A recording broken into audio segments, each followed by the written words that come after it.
Plastic সামগ্রীর বিনিময়ে মিলছে সবুজ সতেজ গাছের চারা। প্লাস্টিক বর্জ্যের ক্ষতিকর প্রভাব থেকে পরিবেশ রক্ষা ও বনায়নের লক্ষ্যে নেওয়া হয়েছে এই ব্যতিক্রমী উদ্যোগ। প্লাস্টিকের পানির বোতল বা অন্যান্য খালি বর্জ্য জমা দিলে বিনামূল্যে সংগ্রহ করা যাচ্ছে ফুল, ফল ও ঔষধি গাছের চারা। শুক্রবার বিকেলে কিশোরগঞ্জ শহরের নরসুন্দা মুক্ত মঞ্চে এ কর্মসূচির আয়োজন করে গ্রিন হিউম্যানিটি সোসাইটি নামের একটি সমাজসেবামূলক সংগঠন। গ্রিন ফ্রাইডে নামক এই আয়োজনে মুক্ত মঞ্চে ঘুরতে আসা বিভিন্ন শ্রেণী পেশা ও বয়সের মানুষ প্লাস্টিক বর্জ্য জমা দিয়ে নিজেদের পছন্দের গাছের চারা সংগ্রহ করেন। এদিন ৫ শতাধিক গাছের চারা বিতরণ করা হয়। গ্রিন হিউম্যান সোসাইটি এর পক্ষ থেকে গ্রিন ফ্রাইডেতে গাছ দেওয়া হচ্ছে। বোতল দিলাম, একটা কাঁঠাল গাছ নিলাম। বোতলটা হচ্ছে জাস্ট ফর্মালিটি, আমি যেটা বুঝতে পারলাম, কিন্তু এটা পরিষ্কার রাখা হচ্ছে তাদের মূল উদ্দেশ্য। আমরা এটা ফ্রিতে গাছ দিচ্ছি।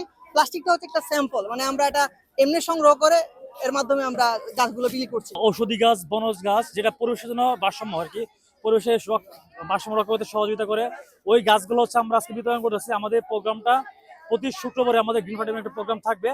স্থানীয় বাসিন্দারা জানান, কিশোরগঞ্জে পরিবেশ পরিচ্ছন্ন রাখার পাশাপাশি বৃক্ষরোপণে উদ্বুদ্ধ করতে এই উদ্যোগটি অত্যন্ত প্রশংসনীয়। সংগৃহীত প্লাস্টিকগুলো পরবর্তীতে ধ্বংস করা হবে বলে জানিয়েছেন আয়োজকরা।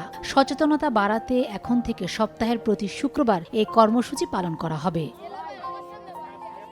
সময় সংবাদ, কিশোরগঞ্জ।